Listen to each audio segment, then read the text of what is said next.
மகாவலி கங்கையை அண்டிய தாழ்நில பகுதிகளுக்கு அடுத்த 48 மணித்தியாலயங்களில் பெருவெள்ள நிலைமை ஏற்படுவது குறித்து சிவப்பு எச்சரிக்கை விடுக்கப்பட்டுள்ளது. இந்த அறிவித்தல் ஆகஸ்ட் மாதம் 5ஆம் தேதி பிற்பகல் 1 மணி வரை செல்லுபடியாகும் என நீர்ப்பாசன திணைக்களம் அறிவித்துள்ளது. மகாவலி கங்கையின் மேல் நீரூந்து பகுதிகளில் கடந்த சில மணித்தியாலயங்களில் பெய்த மழை வீழ்ச்சி, மேலும் மழை பெய்யக்கூடும் என்ற முன்னறிவிப்பு மற்றும் கொத்மல நீர்த்தேக்கத்தின் வான் கதவுகள் திறக்கக்கூடிய மகாவலி கங்கை வடிநிலத்தின் உடுநுவர, உடப்பலாத, யட்டினுவர, தொழுவ, கொத்மல, பஸ்பாகே, கங்கையிரல கொரெல்ல, பஸ்பாகே கொரெல்ல, கங்கவட்ட கொரெல்ல, ஆரிஸ்பத்துவ மற்றும் பாத்ததும்பர ஆகிய பிரதேச செயலக பிரிவுகளுக்குட்பட்ட மகாவலி கங்கையை அண்டிய தாழ்நில பகுதிகளுக்கே இந்த பெருவெள்ள அபாயம் அறிவித்தல் விடுக்கப்பட்டுள்ளது. அத்துடன் அப்பகுதிகளில் மகாவலி கங்கைக்கு அண்மித்த தாழ்நில பகுதிகளில் வசிக்கும் பொதுமக்கள் இது தொடர்பில் மிகுந்த அவதானத்துடன் இருக்குமாறும், ஏற்படக்கூடிய வெள்ள நிலைமையிலிருந்து பாதுகாத்துக் கொள்வதற்கு நடவடிக்கை எடுக்குமாறும் நீர்ப்பாசன திணைக்களம் பொதுமக்களை கேட்டுக்கொண்டுள்ளது. கலனி ஆற்று படுகையின் மேல் மற்றும் மத்திய பகுதிகளில் பெய்து வரும் கனமழையின் காரணமாக அடுத்த 24 மணி நேரத்திற்குள் தெய்யோவிட்ட, ருவன்வெல்ல மற்றும் எட்டியாந்தோட்ட பிரதேச செயலக பிரிவுகளில் தாழ்வான பகுதிகளில் கடுமையான வெள்ளப்பெருக்கு ஏற்பட வாய்ப்புள்ளதாக சிவப்பு எச்சரிக்கை விடுக்கப்பட்டுள்ளது. இதனால் கலனி கங்கையை அண்டிய தாழ்வான பகுதிகளில் வசிக்கும் மக்கள் கவனமாக இருக்குமாறு கேட்கப்பட்டுள்ளனர்.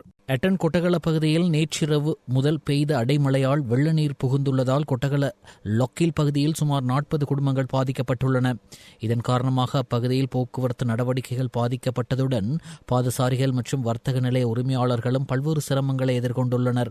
மேலும் தாழ்வான பிரதேசத்தில் வாழ்கின்ற குடியிருப்பாளர்கள் அவதானத்துடன் இருக்கும்படி அதிகாரிகளினால் பணிக்கப்பட்டுள்ளமை குறிப்பிடத்தக்கது. அந்த வீடுகளில் வசிப்பவர்கள் தற்காலிகமாக பாதுகாப்பான இடங்களுக்கு வெளியேற்றப்பட்டுள்ளனர். மேலும் தொடர் கனமழையின் காரணமாக எட்டன், நுவரெலியா மற்றும் எட்டன், கொழும்பு போன்ற பிரதான சாலைகளில் போக்குவரத்து பாதிக்கப்பட்டுள்ளது. இந்நிலையில் தொடர்ச்சியாக பெய்து வரும் மழையால் மலையக பகுதிகளில் வெள்ளம் மற்றும் மண் சரிவு அபாயம் அதிகரித்துள்ளதாக அதிகாரிகள் எச்சரிக்கை விடுத்துள்ளனர்.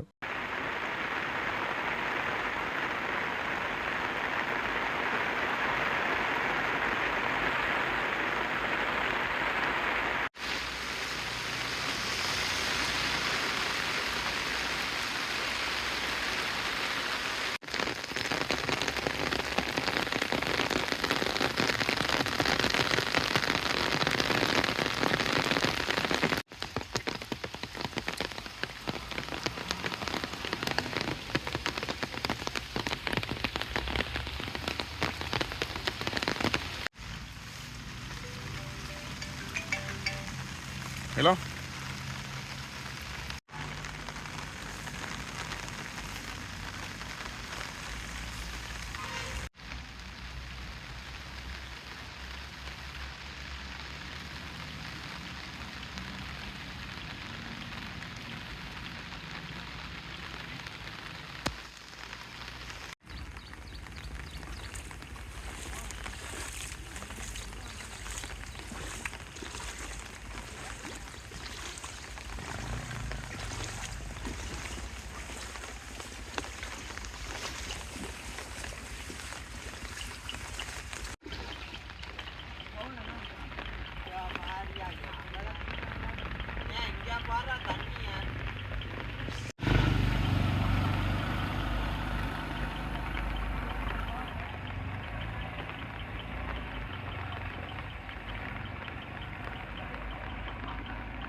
மத்திய மலைநாட்டில் பெய்து வரும் தொடர் கடும் மழை காரணமாக எட்டன், டிகோயாவில் பல குடியிருப்புகள் மற்றும் தாழ்நில பகுதிகள் வெள்ளத்தில் மூழ்கியுள்ளன.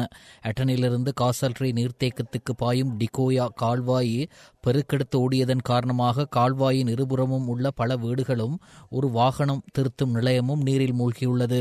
2013ஆம் ஆண்டிலும் டிகோயா கால்வாய் பெருக்கெடுத்து ஓடியதன் காரணமாக இதேபோன்று ஒரு பேரழிவு ஏற்பட்டதாகவும், மீண்டும் டிகோயா கால்வாய் பெருக்கெடுத்து ஓடுவதால் தங்களது வீடுகள் நீரில் நீரில் மூழ்கியதாகவும் அப்பகுதி மக்கள் தெரிவித்தனர். இதற்கிடையில் மகாவலி ஆறு பெருக்கெடுத்து ஓடியதன் காரணமாக நாவலப்பட்டி பகுதியில் உள்ள ஒரு சுற்றுலா விடுதி நீரில் மூழ்கியுள்ளது.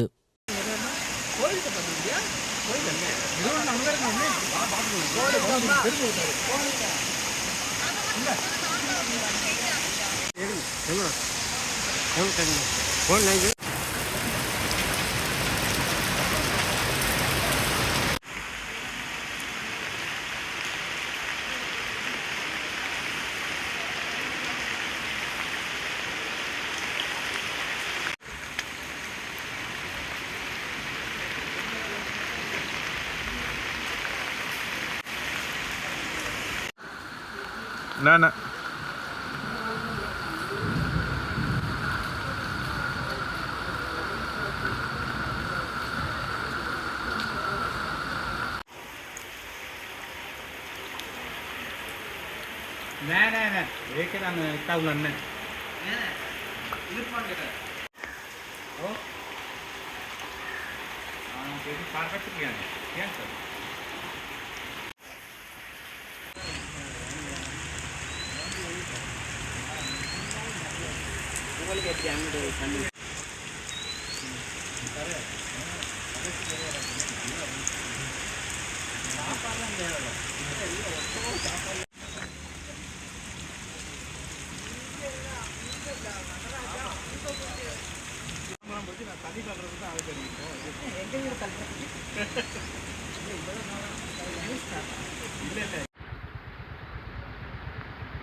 घट आइडिया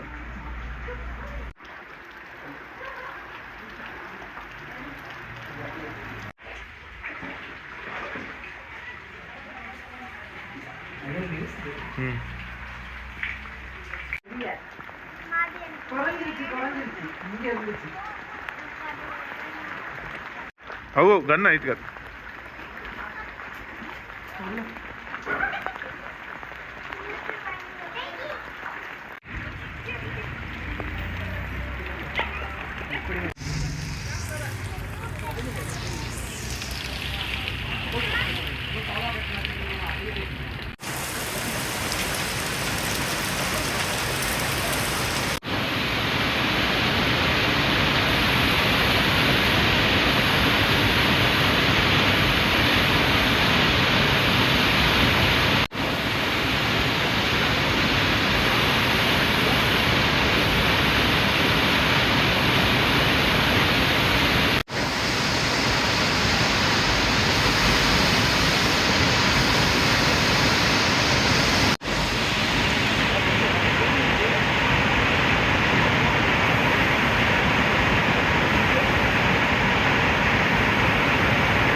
மத்திய மலைநாட்டில் பெய்து வரும் அடைமழையால் நீர்த்தேக்கங்களின் நீர்மட்டமும் வெகுவாக அதிகரித்து வருகின்ற நிலையில் மேல் கொத்மல நீர்த்தேக்கத்தின் 3 வான்கதவுகள் திறக்கப்பட்டுள்ளன. நீர்பிடிப்பு பகுதிகளில் தொடர்ந்து பெய்து வரும் கனமழையின் காரணமாக மேல் கொத்மல நீர்த்தேக்கத்தின் 3 உபநீர் வழித்தடங்கள் இன்று காலை தானாகவே திறக்கப்பட்டுள்ளன என நீர்த்தேக்க பொறியியலாளர்கள் தெரிவித்துள்ளனர்.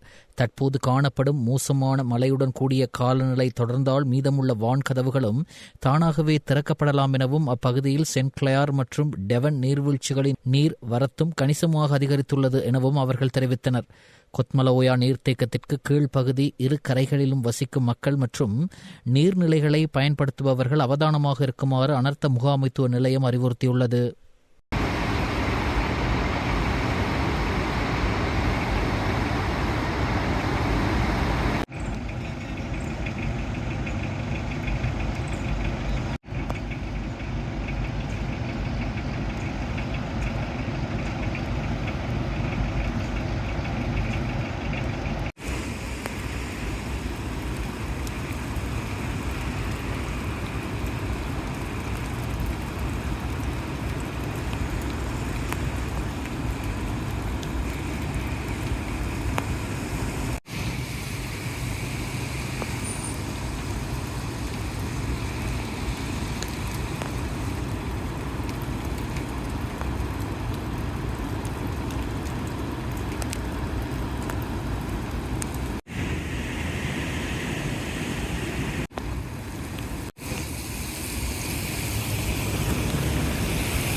மார சிறைச்சாலையில் நேற்று முன்தினம் ஏற்பட்ட மோதலினால் சிறைச்சாலைக்கு நேர்ந்துள்ள சேதம் 15 கோடி ரூபாய்க்கும் அதிகம் என தகவல்கள் தெரிவிக்கின்றன. மோதலுக்கான காரணங்களை கண்டறிய தற்போது விசாரணைகள் ஆரம்பிக்கப்பட்டுள்ளதுடன் அதில் இத்தகவல் தெரிய வந்துள்ளதாக குறிப்பிடப்படுகிறது. சிறைச்சாலையின் பெருமளவிலான சொத்துக்களை கைதிகள் அளித்துள்ளதாக சிறைச்சாலைகள் திணைக்களம் தெரிவித்துள்ளது. பெரும்பாலான கட்டடங்களின் ஓடுகள் உடைக்கப்பட்டு கூரைகளுக்கு பலத்த சேதம் விளைவிக்கப்பட்டுள்ளதுடன் சிறைச்சாலை புனர்வாழ்வு திட்டங்களின் கீழ் தையல் பணிகளுக்காக பயன்படுத்தப்பட்ட பல உபகரணங்களையும் கைதிகள் அளித்துள்ளமை தெரிய வந்துள்ளது. இச்சம்பவம் இடம்பெற்ற தினத்தன்று நள்ளிரவு வரை கைதிகள் சிறைச்சாலை வளாகத்திலிருந்து வெளிப்புறத்தை நோக்கி கற்களினால் தாக்குதல் நடத்தியுள்ளனர். அத்தாக்குதல்கள் காரணமாக சிறைச்சாலை சுற்றியுள்ள சில வீடுகளுக்கும் சேதம் ஏற்பட்டுள்ளது. போலீசார் மேற்கொண்ட முதற்கட்ட விசாரணைகளில் சாத்தான், அசார், பட்டா மற்றும் மற்றொரு கைதியும் இணைந்தே இந்த பதற்றமான சூழ்நிலையை நடத்தியுள்ளதாக தெரிய வந்துள்ளது. பதற்ற நிலையின் போது வன்முறையில் ஈடுபட்ட கைதிகளை அடையாளம் கண்டு அவர்களில் 104 பேரை பூசா உள்ளிட்ட மேலும் 7 சிறைச்சாலைகளுக்கு இடமாற்றம் செய்ய சிறைச்சாலைகள் திணைக்களம் நேற்று பிற்பகல் நடவடிக்கை எடுத்தது. சிறைச்சாலைகளுக்குள் போதைப் பொருள் பரிமாற்றத்தை கட்டுப்படுத்த கடுமையான நடவடிக்கைகள் எடுக்கப்பட்டுள்ளதால் இந்நாட்களில் நிலவும் போதைப் பொருள் தட்டுப்பாடு காரணமாகவே இந்த பதற்ற நிலைமை ஏற்பட்டுள்ளதாக தெரிவிக்கப்படுகிறது. 4 கைதிகள் கூரை மீது ஏறி சிறைச்சாலை நிர்வாகத்திற்கு எதிராக தமது எதிர்ப்பை வெளியிட்டிருந்ததாகவும் அதன்போது சிறைச்சாலையின் உயர் அதிகாரி ஒருவர் வருகை தந்து இது தொடர்பில் கைதிகளிடம் கேட்டறிந்ததாகவும் கூறப்படுகிறது. ஆனால் அங்கிருந்து கைதிகள் சிறைச்சாலை அதிகாரிகளை நோக்கி கற்களால் தாக்குதல் நடத்தியுள்ளனர். அந்நேரத்தில் அதிகாரிகள் அவ்விடத்திலிருந்து வெளியேறியதுடன் சிறைச்சாலை வைத்தியசாலையில் உள்ள மருந்துகள், சமையல் அறையில் உள்ள கூர்மையான ஆயுதங்கள் மற்றும் ஆயுத களஞ்சியத்தில் உள்ள ஆயுதங்கள் உள்ளிட்ட உபகரணங்களை பாதுகாப்பாக அவ்விடத்திலிருந்து அகற்றுவதற்கும் நடவடிக்கை எடுத்துள்ளனர். இதற்கிடையில் மேலும் சுமார் 1500 கைதிகள் சிறைச்சாலையின் ஒரு பகுதியில் கட்டப்பட்டு வரும் மதிலை உடைத்து தப்பியோட முயற்சித்துள்ளனர். அந்த முயற்சியை முறியடிப்பதற்காக சிறைச்சாலை அதிகாரிகள் துப்பாக்கிச்சூடு நடத்தியுள்ளனர். அவ்வாறாயினும் அந்நேரத்தில் மற்றொரு குழுவினர் சிறைச்சாலையின் கட்டடம் ஒன்றுக்கு தீ வைத்துள்ளனர். பின்னர் அவர்களில் உள்ள ஒரு குழுவினர் கைதிகளிடமிருந்து கைப்பற்றப்படும் போதைப் பொருட்கள் சேமித்து வைக்கப்படும் கட்டடத்தை உடைத்து அங்கிருந்து போதைப் பொருளை பயன்படுத்தியுள்ளதாக முதற்கட்ட விசாரணையில் தெரிய வந்துள்ளது. இவ்வாறான பின்னணியில் மேலும் சில கைதிகள் ஏனையோர் தடுத்து வைக்கப்பட்டிருந்த சிறை கூடங்களுக்கு சென்று அங்குள்ள பூட்டுகளை உடைத்து அவர்களும் அச்சிறை கூடங்களிலிருந்து வெளியே வருவதற்கு சந்தர்ப்பம் ஏற்படுத்தி கொடுத்துள்ளனர். அவர்களில் ஒரு பகுதியினர் சிறை கூடங்களிலிருந்து வெளியே வந்த போதிலும் மற்றொரு குழுவினர் அதனை மறுத்து தாம் தங்கியிருந்த சிறை கூடங்களிலேயே தங்கியிருந்துள்ளனர். அந்த சந்தர்ப்பத்தில் பதற்ற நிலையை வழிநடத்திய கைதிகள் வந்து அவர்கள் மீது தாக்குதல் நடத்தியுள்ளதாகவும் தகவல்கள் தெரிவிக்கின்றன. சிறைச்சாலைகளுக்குள் திட்டமிட்ட வகையில் மோதல்கள் உருவாக்கப்படுகின்றனவா என்ற சந்தேகம் ஏற்பட்டு அது குறித்த விரிவான விசாரணைகள் முன்னெடுக்கப்படுகின்றன. போதைப் பொருளுக்கு எதிராக கடுமையான நடவடிக்கைகளை முன்னெடுத்துள்ள நிலையில் அதற்கு எதிராக ஒரு தரப்பினர் இவ்வாறான செயற்பாடுகளில் ஈடுபடுகிறார்கள் என நீதி மற்றும் தேசிய ஒருமைப்பாடுகள் அமைச்சர் சட்டத்தரணி அர்ஷன நாணயக்கார தெரிவித்தார். கொழும்பில் நேற்று ஞாயிற்றுக்கிழமை நடைபெற்ற நிகழ்வின் பின்னர் ஊடகங்களுக்கு கருத்து தெரிவிக்கையில் அவர் இவ்வாறு குறிப்பிட்டார். அவர் மேலும் குறிப்பிடுகையில் சிறைச்சாலையில் காணப்படும் நெரிசலை குறைப்பதற்கு திட்டமிட்ட வகையில் நடவடிக்கைகள் எடுக்கப்பட்டுள்ளது. சிறைச்சாலைகளில் 40,000க்கும் மேற்பட்டோர் உள்ள நிலையில் அவர்களில் 30,000 பேர் வரையிலானோர் தடுப்பு காவலில் உள்ளவர்களாவர். இவர்களில் 23,000 பேர் வரையிலானோர் போதைப்பொருள் பாவனை மற்றும் அதனுடன் சம்பந்தப்பட்ட குற்றங்களுடன் தொடர்புடையவர்கள். தடுப்பு காவலில் உள்ளவர்களுக்கு விரைவாக பிணையளிப்பதற்குரிய வசதிகள் ஏற்படுத்தி கொடுக்கப்பட்டுள்ளன. அரச பகுப்பாய்வு திணைக்களத்தின் செயற்பாடுகளை விரைவுபடுத்துவதற்குரிய வளங்கள் தற்போது அளிக்கப்பட்டுள்ளன. 100 கிராமிற்கும் குறைவான போதைப் பொருளுக்கு மேல் நீதிமன்றம் ஊடாக பிணை பெற்றுக் கொள்ளும் வகையில் சட்ட திருத்தங்கள் முன்னெடுக்கப்பட்டுள்ளன. அதேபோல் சிறைச்சாலைகளில் பௌதீக வளங்களை விரிவுபடுத்துவதற்கும் உரிய நடவடிக்கைகள் எடுக்கப்பட்டுள்ளன. சிறைச்சாலைகளுக்குள் திட்டமிட்ட வகையில் மோதல்கள் உருவாக்கப்படுகின்றனவா என்ற சந்தேகம் ஏற்பட்டு அது குறித்த விரிவான விசாரணைகள் முன்னெடுக்கப்படுகின்றன. போதைப் பொருளுக்கு எதிராக கடுமையான நடவடிக்கைகளை முன்னெடுத்துள்ள நிலையில் அதற்கு எதிராக ஒரு தரப்பினர் இவ்வாறான செயற்பாடுகளில் ஈடுபடுகிறார்கள். சிறை கைதிகளின் பாதுகாப்பு உறுதிப்படுத்தப்பட்டுள்ளது. போதைப் பொருள் தொடர்பில் முன்னெடுக்கும் நடவடிக்கைகளுக்கு பொதுமக்களும் ஒத்துழைப்பு வழங்க வேண்டும் என்று குறிப்பிட்டார். மார சிறைச்சாலையில் நேற்று முன்தினம் ஏற்பட்ட அமைதியின்மை தொடர்பில் மனித உரிமைகள் ஆணைக்குழு விசேட விசாரணை ஒன்றை ஆரம்பித்துள்ளது. அதற்கமைய 3 உறுப்பினர்களை கொண்ட விசாரணை குழு ஒன்று நேற்று மார சிறைச்சாலைக்கு விஜயம் செய்து இச்சம்பவம் தொடர்பான மேலதிக விசாரணைகளை ஆரம்பித்துள்ளதாக இலங்கை மனித உரிமைகள் ஆணைக்குழு தெரிவித்துள்ளது.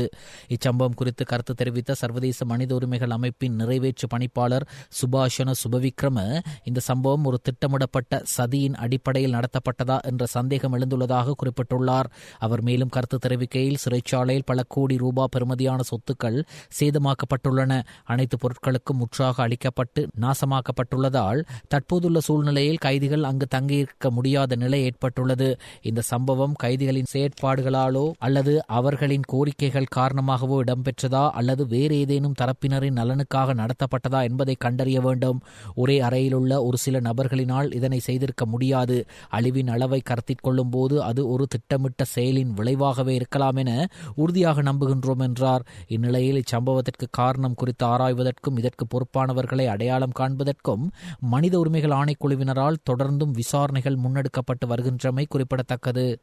சிறைச்சாலை அமைப்பை நிர்வகிக்க முடியாத தற்போதைய அரசாங்கத்தால் இருந்த மக்களின் வாழ்க்கையை மேம்படுத்த முடியுமா என்பதே பிரச்சினையாக உள்ளது என எதிர்க்கட்சித் தலைவர் சஜித் பிரேமதாச தெரிவித்துள்ளார்.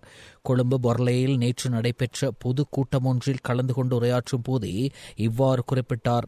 அங்கு அவர் மேலும் உரையாற்றுகையில் வெளிநாட்டு கடன்களை முறையாக திரும்பிச் செலுத்த முடியாமலும் சிறைச்சாலைகளை கட்டுப்படுத்த முடியாமலும் உள்ள இந்த அரசாங்கம் மக்களின் பிரச்சினைகளை எவ்வாறு தீர்க்க முடியும் என்பதே பிரச்சினையாக உள்ளது. கடந்த பாராளுமன்ற கூட்டத்தொடரின் போது நீதி மற்றும் சிறைச்சாலைகள் அமைச்சருக்கு எதிராக எதிர்க்கட்சியால் கொண்டுவரப்பட்ட நம்பிக்கையில்லா தீர்மானத்திற்கு அரசாங்கம் ஆதரவாக வாக்களித்தது. இருப்பினும் சில நாட்களுக்கு பின் மீண்டும் மகார சிறைச்சாலையில் அதேபோன்று மோதல் வெடித்துள்ளது என்று தெரிவித்துள்ளார்.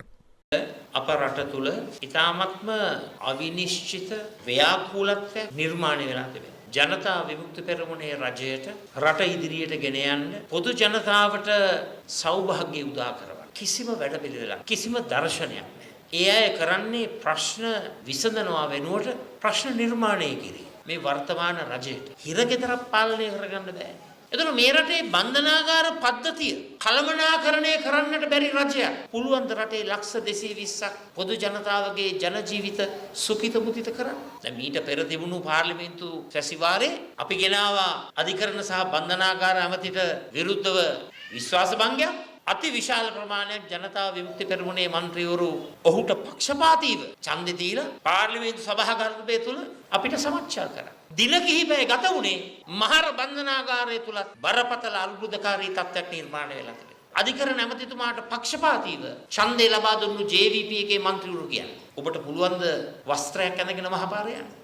හැම අතකින්ම රට ගොඩනගනවා වෙනුවට රට විනාශ කරන ආණ්ඩුවක් අද රට පාලනය කරන්නේ. දැන් මහර බන්ධනාගාරයේ උද්ගත වෙලා තිබෙන ප්‍රශ්නයටත් විසඳුම කියයි ඒකට 65 67 කරන්න ඕනේ 63 65 කරන්න ඕනේ කියලා. මේ රටේ ජනතාවගේ දැවෙන ප්‍රශ්නවල නිසි විසඳුම් ලබා දෙන්නට ඔබ කටයුතු කරන්න. நாடு தழுவிய ரீதியில் அடையாளம் காணப்பட்டுள்ள டெங்கு நோயாளர்களின் எண்ணிக்கை 86,000 கடந்துள்ளதுடன் உயிரிழப்புகளின் எண்ணிக்கை 62ஆக உயர்வடைந்துள்ளதாக தேசிய டெங்கு கட்டுப்பாட்டு பிரிவு தெரிவித்துள்ளது. அந்த வகையில் தொடர்ச்சியாக டெங்கு நோயாளர்களின் எண்ணிக்கை அதிகரித்து செல்வதை காணக்கூடியதாக உள்ளது. கடந்த ஜனவரி முதல் நேற்று முன்தினம் வரையான காலப்பகுதியிலுள் சுமார் 86,000 டெங்கு நோயாளர்கள் அடையாளம் காணப்பட்டுள்ளனர். ஆகஸ்ட் 1ஆம் தேதி நள்ளிரவு வரை 646 நோயாளர்கள் கண்டறியப்பட்டுள்ளனர் என்பதும் குறிப்பிடத்தக்கது. மேலும் மேல் மாகாணத்தில் 45,516 நோயாளர்களும், தென் மாகாணத்தில் 12,897 நோயாளர்களும், மத்திய மாகாணத்தில் 7,516 நோயாளர்களும் கண்டறியப்பட்டுள்ளனர். மேலும் டெங்கு பரவலை கருத்தில் கொண்டு 137 சுகாதார மருத்துவ அதிகாரி பிரிவுகள் அதி அபாயகரமான பகுதிகளாக அடையாளம் காணப்பட்டுள்ளன. டெங்கு காய்ச்சலால் உயிரிழந்தவர்களின் எண்ணிக்கை 62ஆக உயர்ந்துள்ளது. கம்பஹா, கொழும்பு, கண்டி, மாத்தர, களுத்தர, காலி, ரத்தினபுரி மற்றும் குருநாகல் ஆகிய மாவட்டங்களிலும் கொழும்பு மாநகர சபைக்கு உட்பட்ட பகுதிகளிலும் தொடர்ச்சியாக அதிகளவான டெங்கு நோயாளர்கள் பதிவாகுவதை காணக்கூடியதாக உள்ளது. இந்நிலையில் நாட்டின் பல பகுதிகளிலும் மழையுடன் கூடிய காலநிலை நிலவி வரும் நிலையில் டெங்கு பரவல் எதிர்வரும் நாட்களில் தொடர்ச்சியாக அதிகரிக்க வாய்ப்புள்ளதாக சுகாதார நிபுணர்கள் சுட்டிக்காட்டியுள்ளனர். இதேவேளை நுளம்பு பரவலை கட்டுப்படுத்த பொது சுகாதார பரிசோதகர்கள், சுகாதார மருத்துவ அதிகாரிகள், போலீசார் மற்றும் முப்படையினரும் ஒன்றிணைந்து நுளம்பு குடம்பி சோதனை நடவடிக்கைகளை முன்னெடுத்து வருகின்றனர். ஆகையால் பொதுமக்களும் தமது சமூக பொறுப்பை உணர்ந்து நுளம்பு பரவுவதற்கு இடமளிக்காது சுற்றுப்புறத்தை சூழலை தூய்மையாக வைத்திருப்பது அவசியம் என சுகாதார அமைச்சு வலியுறுத்தியுள்ளது. ஊழல் குற்றச்சாட்டு ஒன்று தொடர்பில் முன்னாள் ஜனாதிபதி மஹிந்த ராஜபக்சவின் புதல்வர் யோசித்த ராஜபக்ச மற்றும் முன்னாள் கடற்படை தளபதி வசந்த கரநாகுட ஆகியோருக்கு எதிராக லஞ்ச ஊழல் ஆணைக்குழுவினால் கொழும்பு மேல் நீதிமன்றத்தில் குற்றப்பத்திரிகை தாக்கல் செய்யப்பட்டுள்ளது. 2006ஆம் ஆண்டு செப்டம்பர் மாதம் 1ஆம் தேதிக்கும் 2007ஆம் ஆண்டு ஜூன் மாதம் 8ஆம் தேதிக்கும் இடைப்பட்ட காலத்தில் இலங்கை கடற்படையின் தளபதியாக கடமையாற்றிய போது யோசித்த ராஜபக்ச என்ற பிரதிவாதி பிரித்தானியாவின் அரச கடற்படை பயிற்சி கல்லூரியின் Royal navy young officers course பாடநெறிக்கு செல்வதற்கு முறையற்ற விதத்தில் சந்தர்ப்பத்தை ஏற்படுத்தி கொடுத்து அரசாங்கத்திற்கு நஷ்டத்தை ஏற்படுத்தியதாக குற்றம் சுமத்தி முன்னாள் கடற்படை தளபதி வசந்த கரன்னாகுடவுக்கு எதிராக குற்றச்சாட்டுகள் முன்வைக்கப்பட்டுள்ளன. அச்செயலூடாக முறையற்ற லாபத்தை பெற்றுக் கொண்டமை தொடர்பில் பிரதிவாதியான யோசித்த ராஜபக்சவிற்கும் எதிராக குற்றச்சாட்டுகள் சுமத்தப்பட்டுள்ளன. பிரதிவாதிகளுக்கு எதிராக ஆணைக்குழுவினால் சமர்ப்பிக்கப்பட்டுள்ள குற்றச்சாட்டுகளின் எண்ணிக்கை 8 ஆகும். இக்குற்றப்பத்திரிகைகள் தற்போது கொழும்பு மேல் நீதிமன்றத்தில் தாக்கல் செய்யப்பட்டுள்ளதுடன் அதனை பிரதிவாதிகளிடம் கையளிக்க எதிர்காலத்தில் நீதிமன்றத்தினால் அழைப்பாணை பிறப்பிக்கப்படவுள்ளது. கொரிய குடியரசுக்கும் இலங்கைக்கும் இடையிலான கலாச்சார மற்றும் கல்வி ஒத்துழைப்பை மேலும் வலுப்படுத்தும் நோக்கில் 2026 கே கல்ச்சர் ஃபெஸ்டிவல் தொடர்பான ஊடகவியலாளர் சந்திப்பு அண்மையில் கொழும்பில் நடைபெற்றது. தென்கொரியாவின் ஃபார் ஈஸ்ட் யூனிவர்சிட்டி மற்றும் இலங்கையின் IDM நேஷன் கேம்பஸ் இன்டர்நேஷனல் ஆகியவை கொஃபிஸ் யூனிவர்சிட்டி சப்போர்ட் புரோகிராமின் கீழ் இணைந்து இந்த விழாவை ஏற்பாடு செய்கின்றன. இந்த நிகழ்வு 2026 ஆகஸ்ட் 29 கொழும்பு பிஷப் கல்லூரி மண்டபத்தில் இடம்பெறவுள்ளது. கல்வி மாநாடு, கே கலாச்சார அனுபவ நிகழ்ச்சிகள், கொரிய பாரம்பரிய கலை நிகழ்ச்சிகள், K-pop நடனங்கள், டிக் உண்டோ காட்சிகள் உள்ளிட்ட பல்வேறு அம்சங்கள் இதில் இடம்பெறவுள்ளன. இந்நிகழ்வின் ஊடகவியலாளர் சந்திப்பில் IDM மற்றும் நேஷன் கேம்பஸ் இன்டர்நேஷனல் மற்றும் ஃபார் ஈஸ்ட் யூனிவர்சிட்டி ஆகியவற்றின் உயரதிகாரிகள், கல்வியாளர்கள் மற்றும் கொரிய பிரதிநிதிகள் கலந்து கொண்டனர். இவ்விழா தென்கொரியா மற்றும் இலங்கை மக்களுக்கிடையிலான நட்பு, கலாச்சார புரிதல் மற்றும் கல்வி ஒத்துழைப்பை மேலும் வலுப்படுத்தும் முக்கிய நிகழ்வாக அமையும் என ஏற்பாட்டாளர்கள் தெரிவித்தனர்.